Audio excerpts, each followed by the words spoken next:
श्लोक दुसरा. श्री भगवानुवाच काम्यानां कर्मणान्यासं संन्यासं कवयो विदुः सर्वकर्मफलत्यागं प्राहुस्त्यागं विचक्षणाः. अर्थ, श्री भगवान म्हणाले की काम्यकर्म त्यागाला ज्ञाते संन्यास असे म्हणतात किंवा समजतात व सर्व कर्माच्या फलत्यागाला पंडित त्याग असे म्हणतात. विवरण पाहूया. भगवान श्रीकृष्ण सांगतात की संन्यास व त्याग या विषयाबाबत विद्वानांमध्ये मतभेद आहेत. मी आधी तुला विद्वानांच्या मधले मतभेद सांगत आहे, कारण तुला दोन्ही गोष्टी नीट कळायला हव्यात म्हणून. पैकी काम्यकर्माचा त्याग म्हणजे संन्यास असे काही विद्वान म्हणतात. ते म्हणतात की कुठलीही कामना मनात ठेवून कर्मे करू नयेत. जसे पुत्र व्हावा म्हणून, धनलाभ व्हावा म्हणून, किंवा काही लोक धार्मिक गोष्टी, व्रत, वैकल्य ज्या उपासना करतात त्या केवळ आपल्या कामनेची पूर्तता व्हावी यासाठीच करतात. आणि अशी कर्मे सर्वथैव टाकून द्यावीत. काम म्हणजे कामना, इच्छा किंवा आपल्याला हवीशी वाटणारी कर्मे म्हणजेच काम्य कर्मे. अशी कर्मे न करणे म्हणजे संन्यास असे कवी म्हणजे विद्वान लोक समजतात. माणसाला स्वतःच्या सुखोपभोगासाठी अनेक गोष्टी कराव्याशा वाटतात. जसे आराम करावा, सुग्रास भोजन घ्यावे, सुखकर प्रवास करावा इत्यादी. पण या सर्व गोष्टी न करणे म्हणजे संन्यास.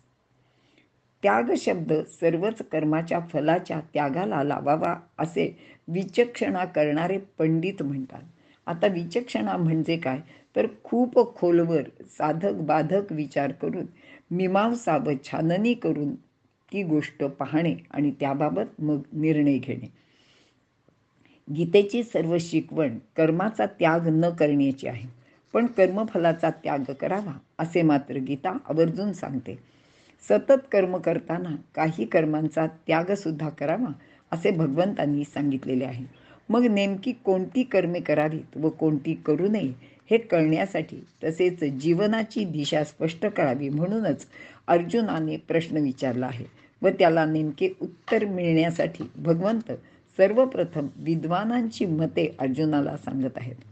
त्यामध्ये सर्व कर्माच्या फलाच्या त्यागाची गोष्ट सर्वात महत्त्वाची आहे.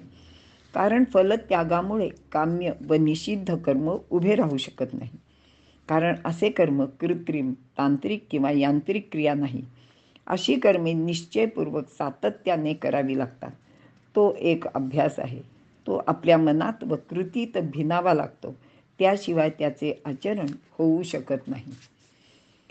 त्यागाचा विचार केला तर त्यात कर्माचा समावेश नाही. कर्म कोणतेही असो ते करायलाच हवे. मात्र कर्मापासून मिळणारे फळ कर्म करणाऱ्याने स्वतः न भोगता ते सर्व जनतेच्या कल्याणासाठी अर्पण करायला हवे.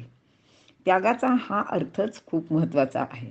संन्यासात काम्य कर्मे सोडायची आहेत, तर त्यागात फळ सोडायचे आहे. म्हणजे त्यागात कर्माचे क्षेत्र विस्तृत करायचे असते.